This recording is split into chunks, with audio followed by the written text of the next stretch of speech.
Well, thank you so very much. This is a very special day. We have an absolutely outstanding guest with us today, and we're so grateful to have him. John Rubino is with us. John, thank you so very much for coming on with us. I appreciate your taking some time with us.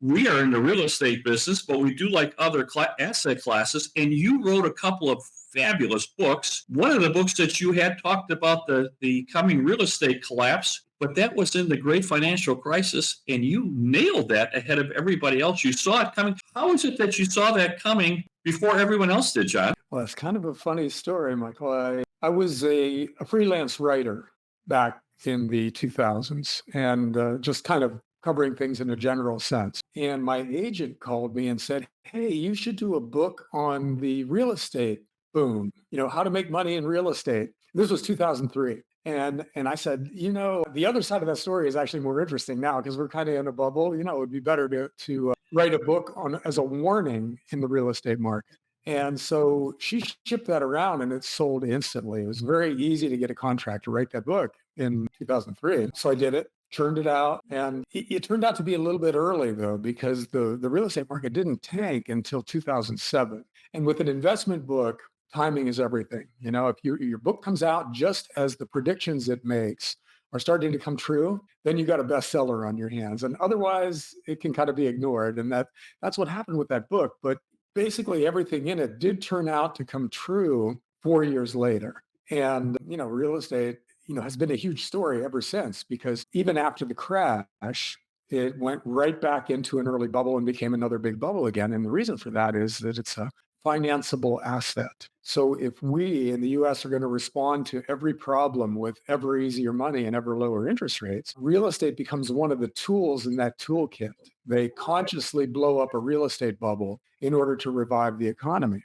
And that's, incredibly bad public policy, but that's the public policy we have right now. So that's why we're right back in a real estate bubble, because normally bubbles don't repeat. The tech stock bubble took a really long time for tech stocks to come back into style. And you would think real estate would would wait at least one cycle before it became a bubble again, but it didn't. It just gradually turned into an even bigger bubble today than we had in 2007. So here we go again. So you see a lot of same coincidences happening then as what they are now. So that brings me into my next slide, because I put it together as talking points for us, John. Let's go to one and let's talk about. Oh yeah, see now this is a good way to get hold of you, because you have your newsletter at rubino.substack.com.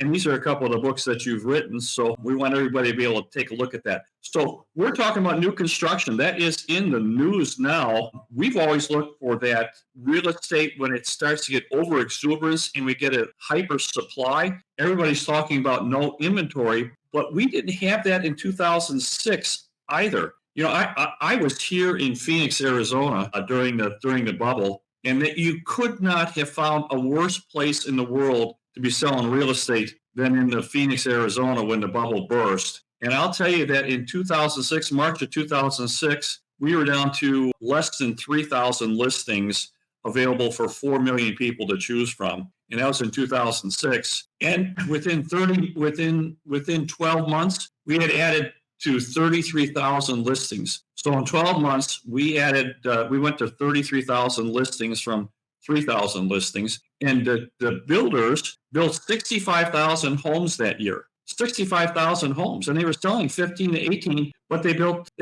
65. So do you think something like that's happening now? Yeah, in a slightly different way. But your story illustrates how fast things can change in real estate. How fast we can go from a shortage to a glut. And I think there are signs that we're heading that way again. Now, one of the things that's happening again is builders are building a lot of spec houses. And the ones that they're selling now, for instance, real estate prices, housing prices are not dropping dramatically, even though the market is slowing down. Some analysts call it frozen. But the builders who are selling houses that they've built now they're selling them at current prices. The prices aren't dropping, even though in order to get the deal done, the builders have to offer all kinds of perks, like a break on the mortgage. So you're really paying a 4% mortgage instead of an 8% mortgage, and a upgraded kitchen that's an extra $30,000 or whatever. So if you include those things in the price of the house, the price is actually dropping. So we're already seeing home prices dropping in an environment where there's not much inventory. Now, what happens when a lot of inventory comes on?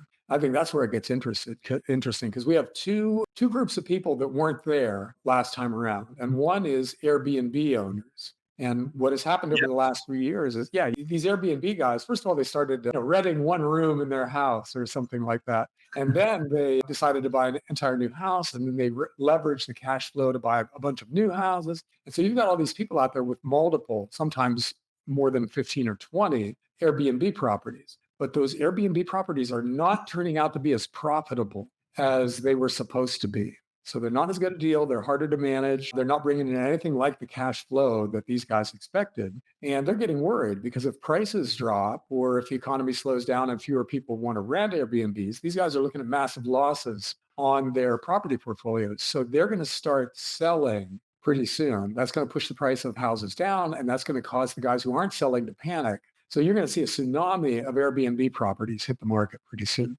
Now, at the same time that's happening, the other big buyer of real estate or housing has been private equity groups. In other words, Wall Street. They've been Mhm. swooping in and buying up entire neighborhoods, sometimes for big premiums to local prices, and then converting them to rentals right away. Well, rents are going to stop, or they are stopping their increase. The houses that were financed with very cheap money, some of them have to be refinanced at higher rates. And Wall Street really doesn't get emotionally attached to its assets. So as soon as these guys find out they're not in the kind of market that they thought that they were in, they actually might lose money on these houses that they overpaid for, they will dump them en masse. And so we'll see another huge bump in inventory come from these guys. So you put those together, the Airbnb guys and private equity, and you've got the potential for pretty much what you described in 2006, 2007, where you go from, a tiny bit of inventory completely inadequate to a massive glut in the space of a year or two. And I think that's probably what we're looking at going forward. Yeah, I think it's a ghost inventory, John. It looks that way to us. We see the builders trying to build out of their land, but they're always a couple, 2, 3, 4 years. It takes them so terribly long. They've got to acquire the land, then they've got to get it permitted. They've got to get the city approvals, then they've got to put the streets and sewers and electrical in, the water in, and this just takes a long, long time. In the meantime, the market's changed. So this dirt, of course, as you bring up, it's out on notes, and the prices of those notes has gone from almost 2 or 3% now to much higher rates, and that is an alligator for them. They have to pay for that, and so they want to build out of their land. That land will take them down because they're not going to get any income off it. They have to pay for that. So last time the builders just kept building and building and building, trying to get out of their land. And I think you're right. What's your thought with these? We call them iBuyers in my business, that were the institutional buyers that were buying properties. They were coming into the marketplaces paying cash, and they were paying pretty premium prices, but they weren't really cash, were they, John? Well, what they do is they borrow money incredibly cheaply because they've got Wall Street connections and they've got a good credit rating, and they use that to come in and buy houses where they can outcompete people who have to borrow money at higher rates for mortgages. I don't think they completely understood what they were doing, though, and that's the way it works with Wall Street. They get overexcited and they have access to capital, and that's a bad combination. So these guys, they bought a bunch of things they don't really understand because apparently they don't understand the business cycle. How house prices either plateau or tank, depending on how bad the recession is. Right. So they bought, it seems like almost sight unseen in a lot of cases. When you're buying up a whole neighborhood, you're not sending in talented analysts to look at each house and come to a conclusion. You're just buying a concept in a certain place. And I think that's what they did. And I think it'll come back to bite them. Well, I started in my business is that if you get a 4.5 cap rate and you're paying a 1 or 2% on a bond from Wall Street, that's a pretty nice little cash flow for yourself, particularly when you're in a LERP environment. But once that environment changes, and these are bonds, I'm sure they took these bonds. I don't think they were 30-year notes. So they're probably 4 or 5 year notes. So when these notes revalue and they have to roll them over, they're not going to be at 1 or 2%. They're going to be at much higher rates. Am I not? It would be an interesting piece of analysis if somebody could go in and see what the maturities of all that debt is. If we could see, for instance, year by year, how much is due, then we would know when it's going to blow up, right? You take Yeah. the biggest, spikiest year, and that's when they're going to hit the wall. And I suspect, I mean, they've been at this for a decade now. So I suspect a lot of the debt is coming due, but I haven't ever seen anyone, and maybe that information isn't public, but I've never seen a study or a research report mapping out, what's going to happen to private equity debt going forward, how much of it needs to be rolled over. But I suspect it's a fair bit, because I'm sure those guys didn't go out very far because we've always had a positive sloping yield curve until just lately. So it was in their interest to stay kind of short term. And that's probably what they did, knowing the mindset of guys like that. Yeah, well, it won't be viable if we roll it up to 5 or 6 or 7%. And of course, when we're talking about a federal fund rates at what we're about 5.5% now, is that correct? So I want to say five, but I'm not sure. And then yeah, so but they're not going to buy it at the Fed funds rate. They're going to buy it prime probably or better. Maybe they're which going to is get maybe they're going to be a triple B or something. They might be looking at 8, 9, 10, 12%. That's a non-viable investment. And you bring up such a good point. They have thousands and thousands and thousands of properties. yeah, there's a philosophical issue here. I think it's a valid one, and that is that should the basic necessities of life also be a speculative asset? And I think the answer to that is no. We shouldn't have Wall Street and other people with access to a lot of money speculating in things that people need to live.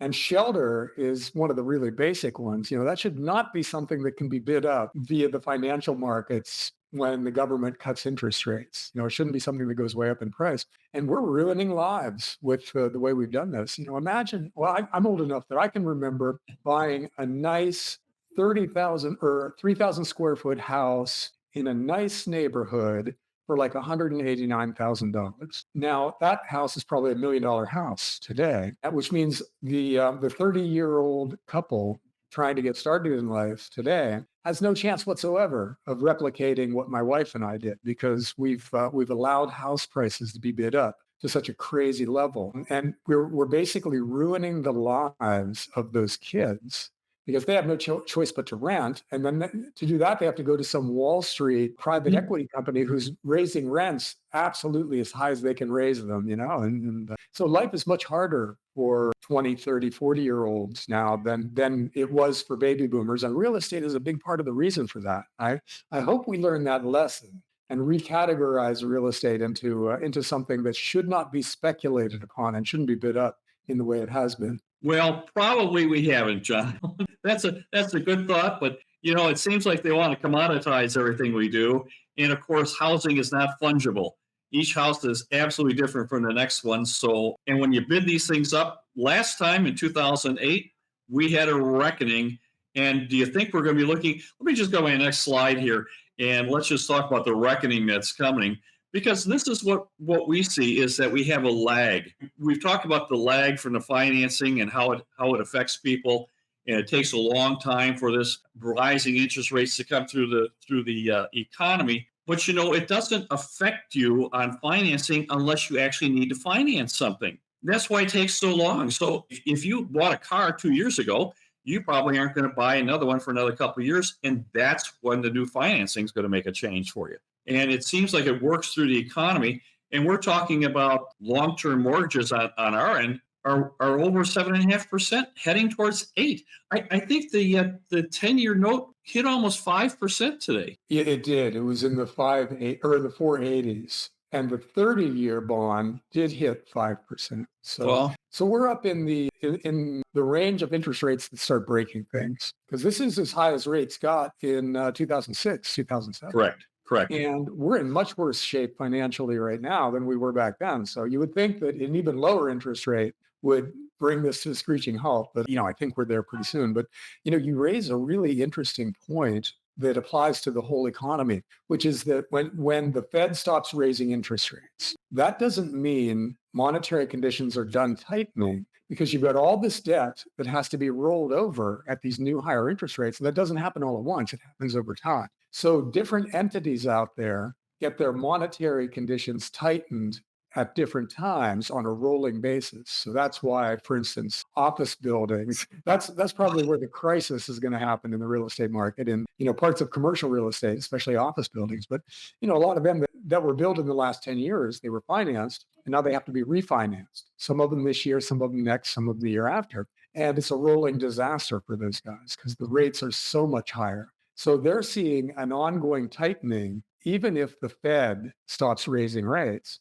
And that's what we have to live with for the next few years, And at some point, different parts of the economy start blowing up, but we don't know when because we don't know exactly how this rolling tightening thing is going to play out. But at some point, the dominoes start falling. So looking in mine, we're starting to see it already in my market. Now, I'm in Phoenix, Arizona. It's one of the better markets in the United States. We have lots and lots of people coming here. We've got a 40-year trend with the Rust Belt coming to Sun Belt, and we've got bad governance around the country, and the people with bad governance are going to places with better governance. So we've got a lot of in-migration, and we're starting to see it here, John, already that we're starting to slow down. And as you say, the builders here, they're trying to maintain the price, but they're giving bonuses to real estate agents to bring in buyers. They're giving full compliance packages, and they're doing lawns. They're putting in the window treatments. They're putting in, they're buying rates down. They're doing everything they possibly can to maintain, but there's $25,000, $35,000, $40,000 in concessions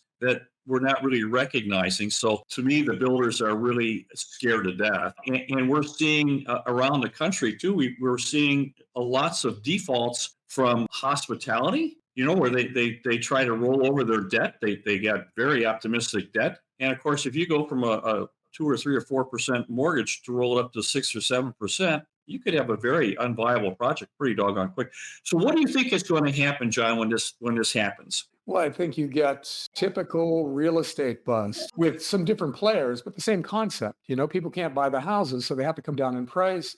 And that causes lots of bankruptcies and yada, yada. We're looking at that again. The banks are in trouble and it goes on and on. But I'll tell you what, one of the best short candidates last time around was the home builders. They went from a couple of them, I want to say D.H. Horton and one other, but they went from in the 60s and 70s down to the sixes and sevens. Yeah. So you had almost a 90% decline in their share prices. So they were great short candidates. And this time the home builders are still pretty high. They're elevated by this idea of insufficient inventory. So they're always going to be able to build houses because there's a huge shortage of houses. I think that's probably not true. I think they're good shorts again this time. And well, if they become good shorts in the equity position, we look at them as proxies for the real estate industry as well. Lennar, Pulte, Toll Brothers, D.R. Horton, and you're right there at elevated prices. And I don't think a lot of analysts are watching the sales. I don't think they're watching all the concessions that are being given as a incentive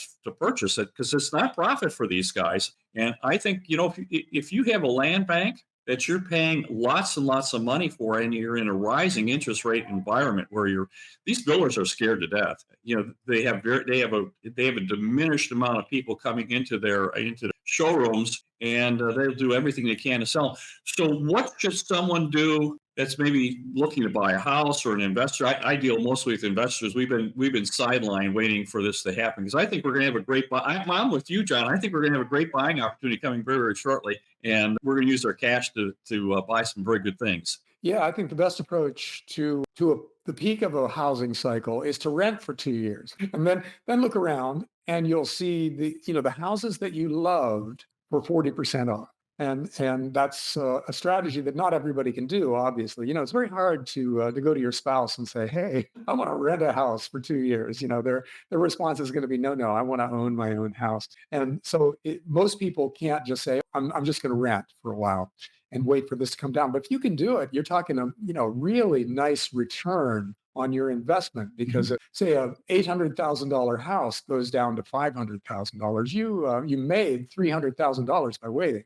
And you didn't spend anything like that on rent in 2 years. So it was a very profitable trade. And you had, a lot of choices too. You have a much wider variety of houses to choose from at the bottom of the cycle than at the top. So you get an even better house for several $100,000 less than you would have to pay if you bought it right this minute. So it's pretty compelling. I mean, if we were in the market now, my wife and I would be lobbying for 2 years of renting. Then emerge and start looking around, get pre-approved for a big mortgage, and then start looking around, see what's available. Well, John, I'm with you.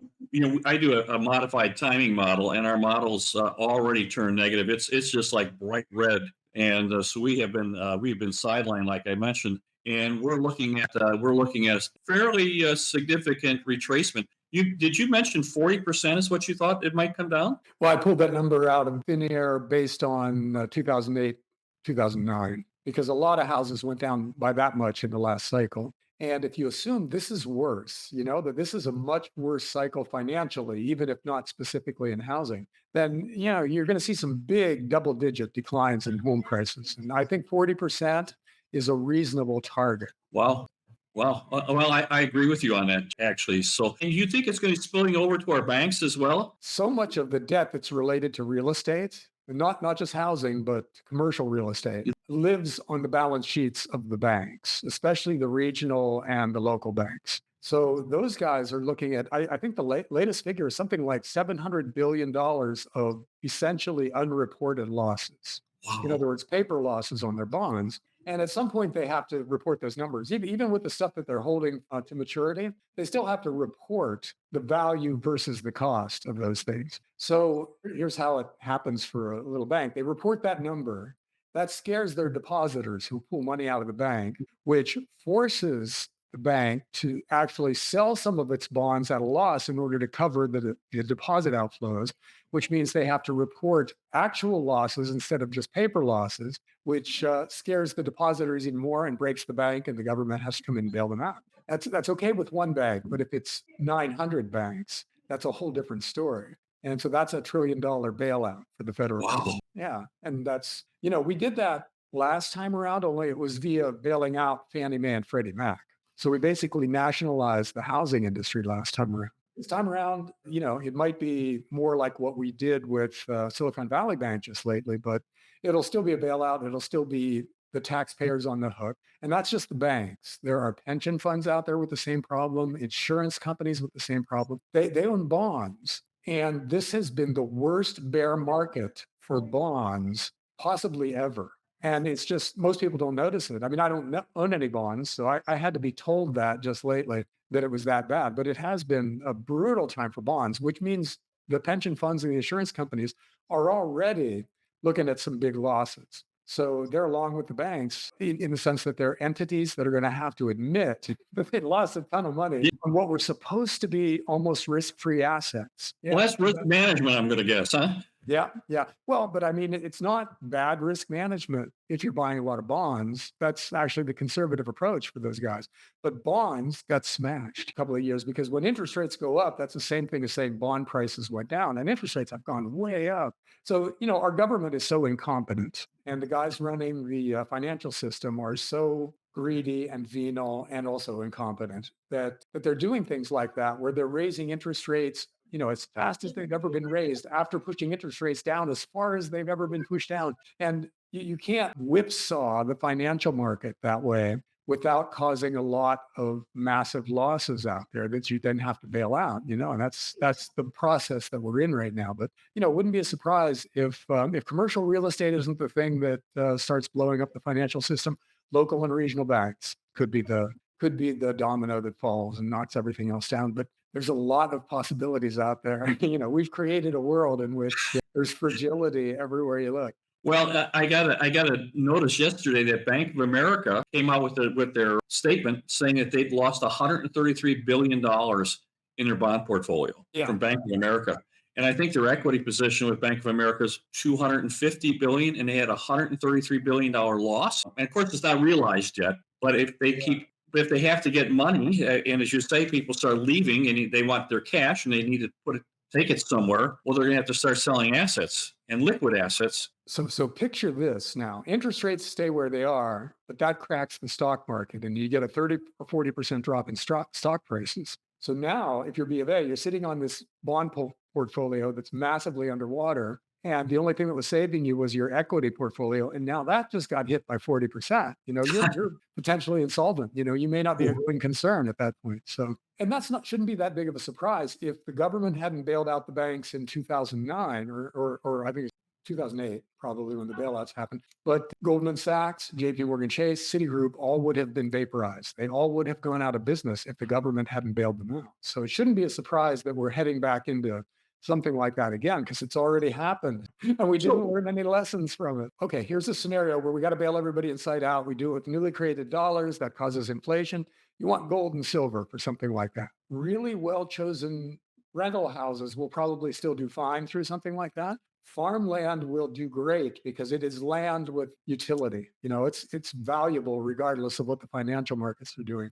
And I was short stuff. There were fortunes made in 2007, 2008, 2009 when the financial markets cracked. And if you've seen the movie The Big Short, you know how it went with credit default swaps. They Mhm. shorted the housing market using credit default swaps and made life-changing money. Same thing could happen again, So you'd short the stocks, the home builders, the banks, the insurance companies, all of those guys would be reasonable shorts at this point. And you don't want to own anything that derives its value from the value of the US dollar or the other big currencies. Because if we've got to inflate away our currencies in order to bail out all these big financial entities, then the value of bonds will go down too because they pay you dollars year after year. The dollar goes down, the bonds go down. So be careful of financial assets and stick with real assets. Well, I mean, that's the definition of a falling currency is rising inflation because, well, if you measure a currency correctly, which is against the things you buy with it,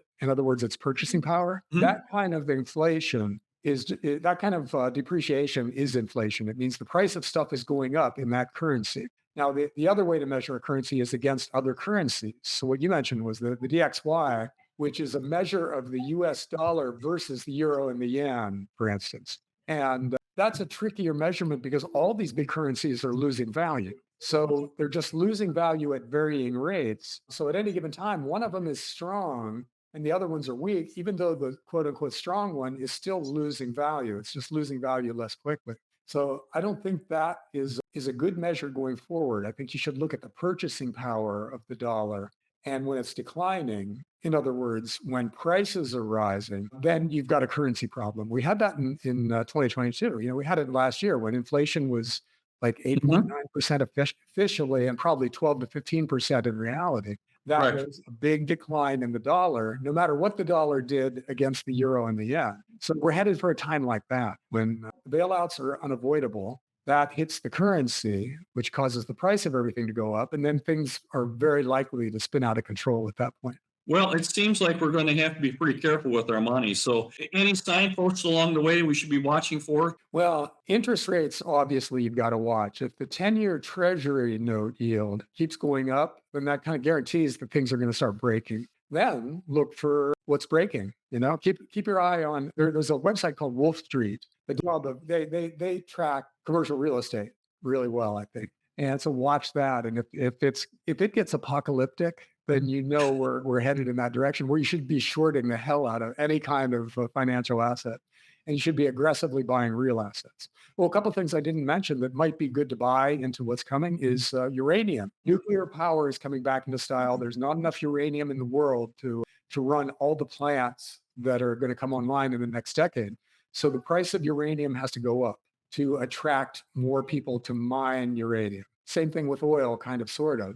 And also the same thing with copper. We're going to need all of those things. And there isn't enough of it in the world. So, and in the meantime, even if they don't work out right away, a lot of them still pay dividends. They've got rock solid assets.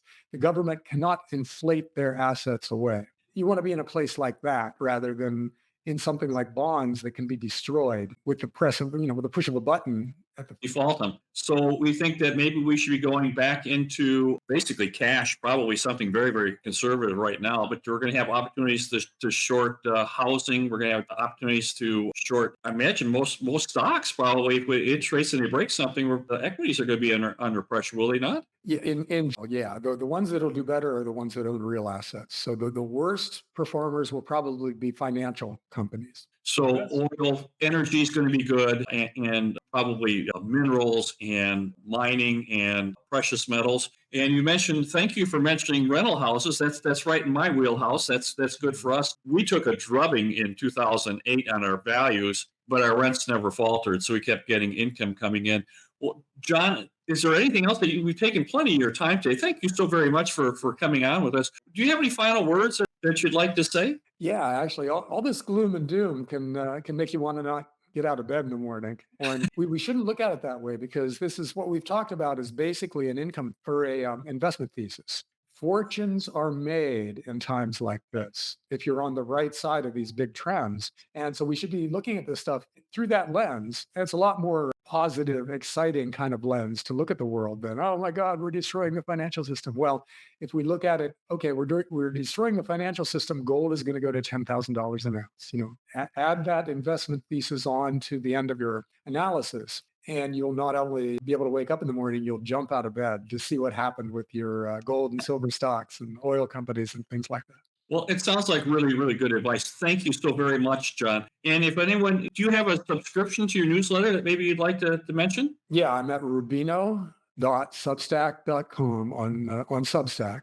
And, it assumes that readers get that we've got a gigantic crisis coming and want to think through how to prepare for it. So it's all about, staying as healthy as possible, investing correctly, embedding yourself in your community so people have your back. And so you're part of a community instead of a lone wolf with your gold coins and your guns, things like that. And, it's a very interesting community that we're building there. And a lot of it is free. So you can come in, sign up for free, and just take a look. Well, you've given hope to people. We do have some turbulent times in front of us, but turbulence is going to breed into opportunities. It gives us all an opportunity to get wealthy in the next coming years. And there's a light at the end of the tunnel. John, thank you so very much for coming on with us. We'd love to do this again with you. Thank you so much. You've really, really helped us out. Thanks, Michael.